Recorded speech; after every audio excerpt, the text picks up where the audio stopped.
नमस्कार, स्वागत है आपका हमारे YouTube channel KCB Z classes में। हम आपको रोजाना नई नई वीडियोस लेके आते हैं। आपको कोरोना की वजह से जो लॉकडाउन हुआ है उसमें आपकी पढ़ाई रेगुलर नहीं हो पा रही है। जो स्टूडेंट्स पूरे साल से रेगुलर प्रिपरेशन कर रहे थे उनकी प्रिपरेशन इससे कोरोना की वजह से ढीली ना पड़े, अपनी प्रिपरेशन है वो कंटिन्यू जारी रखें। अपन रोजाना वीडियोज लेके आएंगे। जो भी आपको जिस टॉपिक में प्रॉब्लम हो उस टॉपिक को कमेंट बॉक्स में लिखें, उसका वीडियो आपको नेक्स्ट डे अवेलेबल हो जाएगा। तो अपनी पढ़ाई को, अपनी मेहनत को जारी रखें और बिल्कुल भी उसमें रुकावट नहीं आने दें, क्योंकि आपका जेट आईसीआर का एग्जाम है, बिल्कुल लगेगा।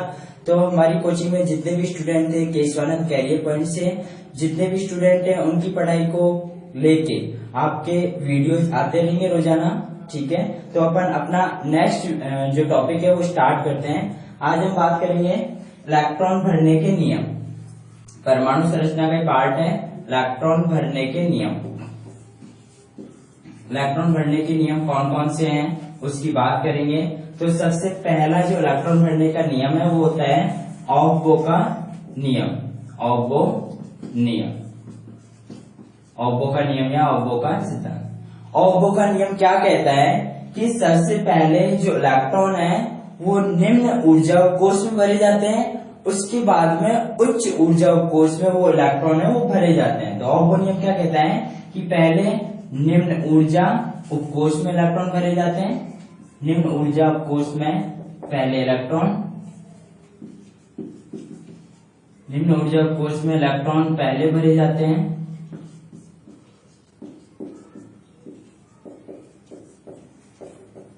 बाद में उच्च ऊर्जा स्तर में इलेक्ट्रॉन भरे जाते हैं। बाद में उच्च ऊर्जा स्तर में इलेक्ट्रॉन भरे जाते हैं। यहां से आपको इलेक्ट्रॉन भरे जाते हैं। यहाँ से आपको क्या ध्यान रखना है, जो अपन इलेक्ट्रॉनिक विन्यास लिखते हैं वो आपको यहीं से पता चलता है कि कौन सा पहले आता है कौन सा बाद में आएगा उपकोष। तो देखो, इसको करने के लिए अपने को क्या करना होता है, ये मैं उपकोष बनाते रहा हूं 1s 3s 4s 5s। चलो इसमें गैप दे देते हैं अपन, है ना, थोड़ा सा। 1s 2s 3s 4s 5s 6s और ये 6s और ये 7s। यहाँ पे आपका 2p, ये 3p, ये 4p, ये 5p, ये 6p और ये 7p। यहाँ पे आपका 3d 4d 5d और ये 6d।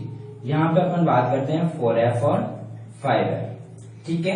इसमें इलेक्ट्रॉन कैसे बढ़ते हैं वो आपको ध्यान में रखना है। तो सबसे पहले जो इलेक्ट्रॉन है वो 1s में बढ़ते हैं, उसके बाद में जो इलेक्ट्रॉन है वो 2s में भरा जाता है, उसके बाद में 2p में, फिर 3s में, उसके बाद में 3p में, फिर 4s में, और उसके बाद में इलेक्ट्रॉन है वो 3d में भरा जाता है, फिर 4p में, फिर 5s में भरा जाता है, उसके बाद 4d में, 5p में, फिर 6s में भरा जाता है, और उसके बाद इलेक्ट्रॉन 4f 5d 6p और ये 7s में, और उसके बाद इलेक्ट्रॉन 5f 6d 7p। जो सबसे लास्ट इलेक्ट्रॉन है वो किधर भरा जाता है, किसमें, 7p में। तो आपको यहाँ से ध्यान रखना होता है कि पहले तो इलेक्ट्रॉन 1s में, 1s की ऊर्जा होती है कम, उसके बाद में ये 2s की ऊर्जा ज्यादा, फिर 2p, फिर आपका 3s, फिर आपका 4s, फिर आपका 3s के बाद में 3p, फिर आपका 4s, फिर आपका 3d, फिर आपका 4p, फिर आपका 5s, फिर आपका 4d, और उस 4d के बाद में आता है आपका 5p, 6s के बाद में 4f, फिर 5d, 6p, 7s, ये 5f, 6d और फिर 7p, सबसे लास्ट में 7p की ऊर्जा है वो सबसे। यहाँ से सीधा से क्वेश्चन आपको मिलेगा कि किसका ऊर्जा का क्रम है वो सही है। तो यहाँ से आपको ये पता रखना है कि ऊर्जा का क्रम किसका सही होगा किसका गलत होगा। तो जब आपको ये पता होगा तभी आप बता सकते हो कि कौन से ऊर्जा का क्रम है वो सही होगा, ठीक है। ये तो केस होता है हाइड्रोजन के अलावा।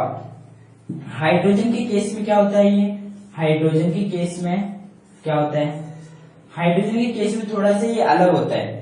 जो एक ही कोष के जो उपकोष होते हैं, एक जिनके अंदर n का मान समान होता है, उनकी ऊर्जा भी समान होती है। ये हाइड्रोजन के लिए कैसे अपन बात करते हैं, जैसे 1s के बाद में 2s और 2p की ऊर्जा है वो बराबर, फिर यहाँ पे 3s 3p और 3d की ऊर्जा बराबर, फिर यहाँ पे ऐसे 4s 4d 4p और 4f की ऊर्जा है वो बराबर, इन सब की ऊर्जा है वो बराबर होगी।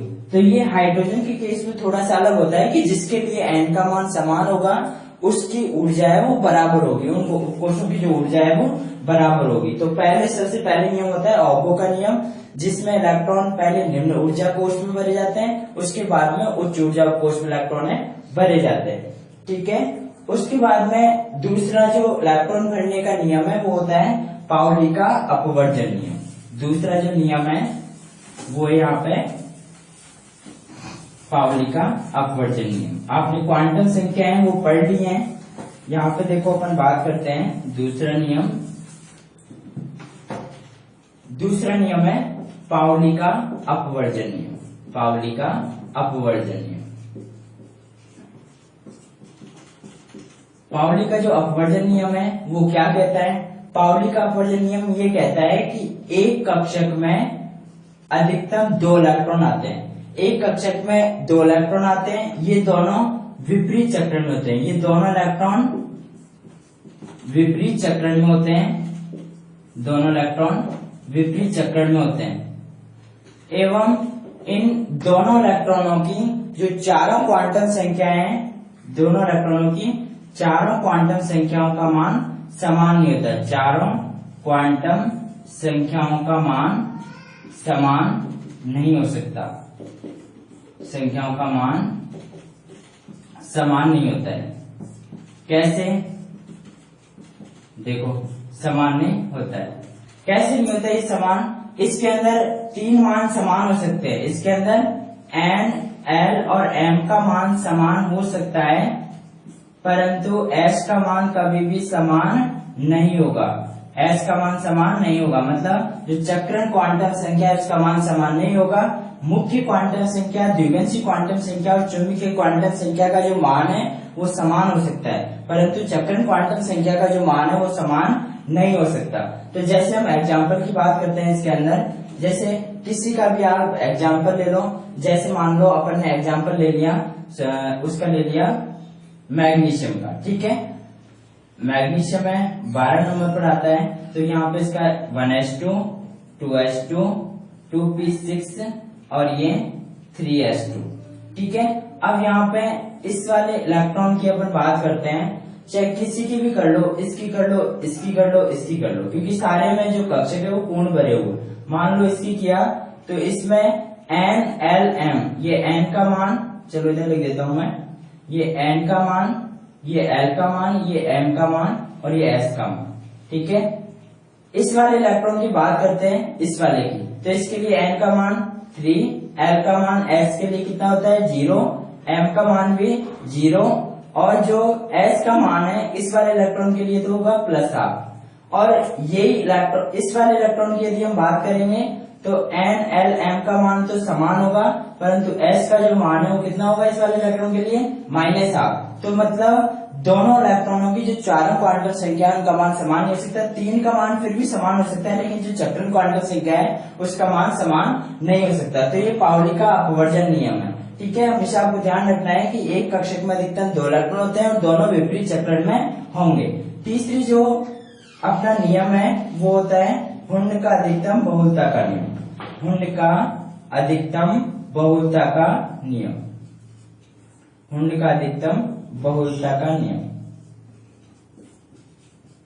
ये नियम क्या कहता है, हुंड का अधिकतम बहुलता का नियम है। ये नियम क्या कहता है कि पहले समान चक्रण युक्त अधिकतम अयुग्मित इलेक्ट्रॉन भरे जाते हैं।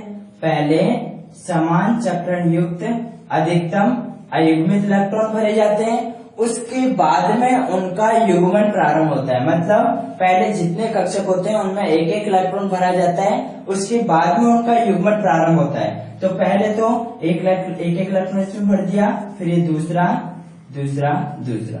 तो आपको ये ध्यान रखना है कि हुंड का अधिकतम बहुलता का नियम है वो क्या कहता है कि एक कक्षक में पहले अधिकतम समान चक्रणयुक्त अयुग्मित इलेक्ट्रॉन भरे जाते हैं, उसके बाद में उनका युग्मन प्रारंभ होता है। तो इसमें युग्मन प्रारंभ कब होता है? जब अयुग्मित इलेक्ट्रॉन भर दिए जाते हैं। ठीक है, तो ये हुंड का अधिकतम बहुलता का नियम होता है।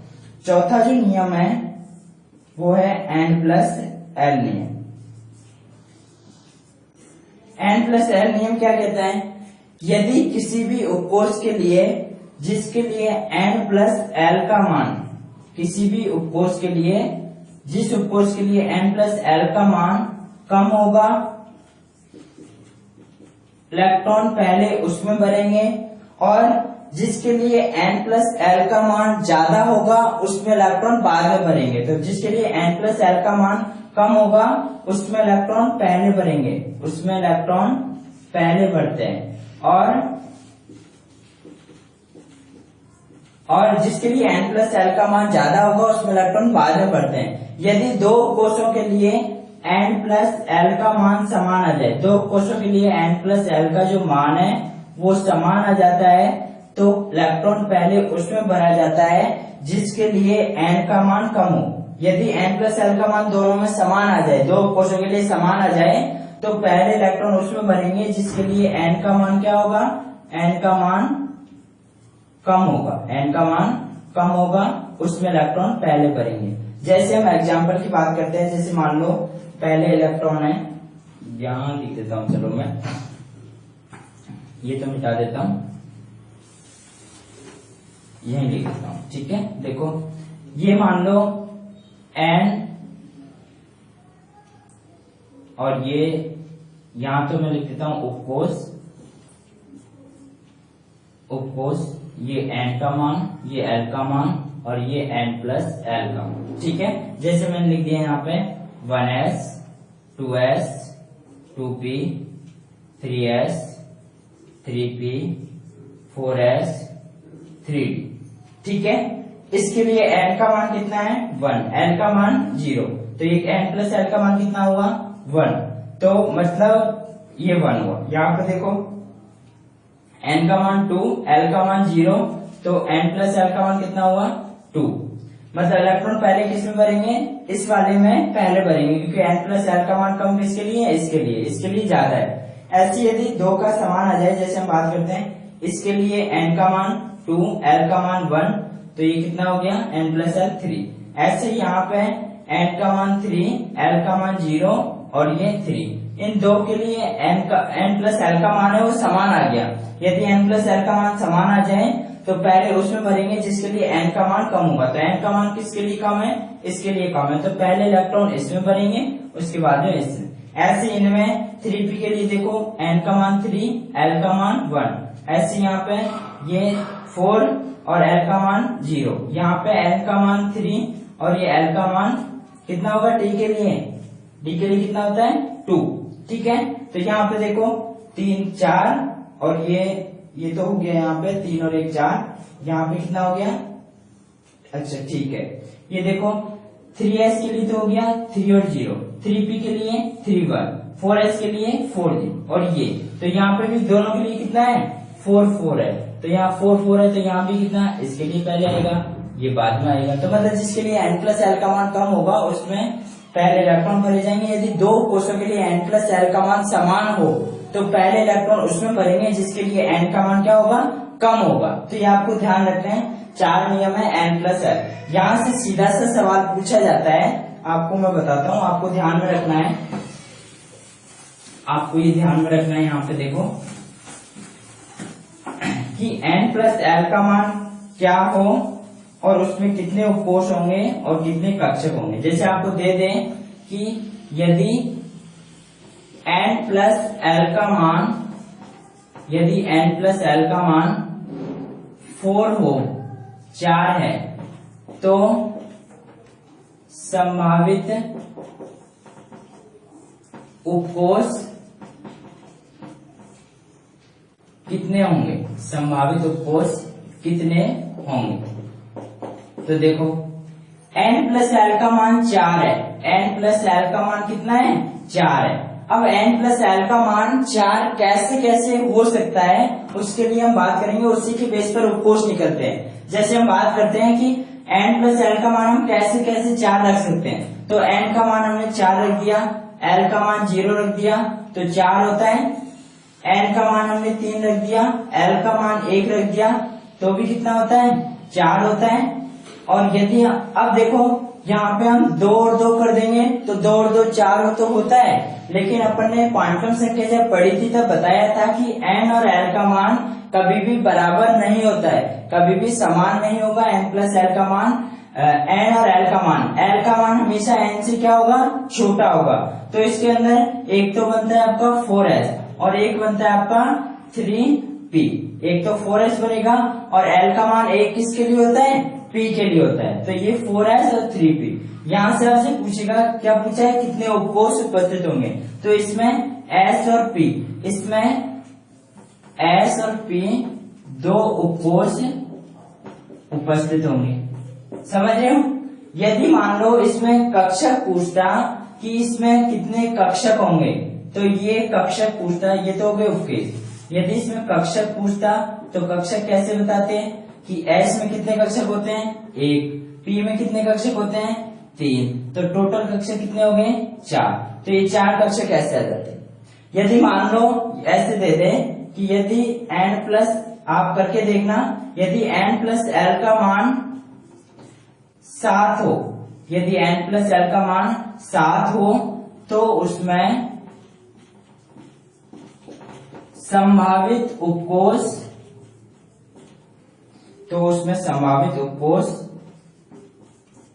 एवं कक्षक कितने होंगे, तो उसमें संभावित उपकोष एवं कक्षक कितने होंगे ये आपको ध्यान में रखना है। देखो कैसे करना है, जैसे ये किया है n प्लस l का जो मान है वो 7 रखना है आपको। कैसे कैसे रख सकते हो वो आपको देखना है। तो n का मान हमने रख दिया 7, l का मान रख दिया 0, s के लिए होता है तो ये कितना हो गया 7s, ठीक है 7। n का मान हमने रख दिया 6, l का मान रख दिया 1 तो भी क्या होता है 7, तो ये क्या हो गया। और l का मान 1 किसके लिए होता है p के लिए 6p। n का मान हमने 5 रख दिया और जो l का मान है वो कितना रख दिया 2, तो ये कितना हो जाता है 5d, क्योंकि जो 2 है l का मान वो किसके लिए होता है d के लिए। अभी भी यहाँ कंडीशन बन रही है कि हम n का मान 4 रख दें और l का मान 3 रख दें, तो ये बनता है 4f, तो ये कितना बनता है 4f। l का मान 3 किसके लिए होता है f के लिए, तो ये 4f। अब यहाँ से पूछेगा कि कितने, पहला क्वेश्चन तो ये था कितने उपकोष होंगे, तो उपकोष कितने होंगे s, p, d और f। तो उपकोष कितने हैं यहाँ पे, उपकोष है यहाँ पे s, p, d, f, मतलब 4 उपकोष हैं, ठीक है। अब इनमें कक्षकों की बात होगी, कक्षक कितने होंगे, तो कक्षक कितने होंगे आपको पता है कि S में कितने कक्षक 1, P में कितने 3, D में कितने 5, F में कितने 7, तो ये टोटल कितने हो गए, टोटल हो गए ये 16, मतलब टोटल 16 कक्षक होते हैं। तो आपको ध्यान रखना है कि 4, 5 और 4 9 और 7 कितने हो गए 16। तो ये ध्यान रखना है कि कक्षक ऐसे निकालेंगे, पहले उपकोष निकाल लो उसके बाद में कक्षक निकाल लो। तो सीधा से सवाल n प्लस l का मान क्या कितना हो और उसमें उपकोष और कक्षक कितने होंगे, तो ये आप आसानी से निकाल सकते हो, ठीक है। Thank you.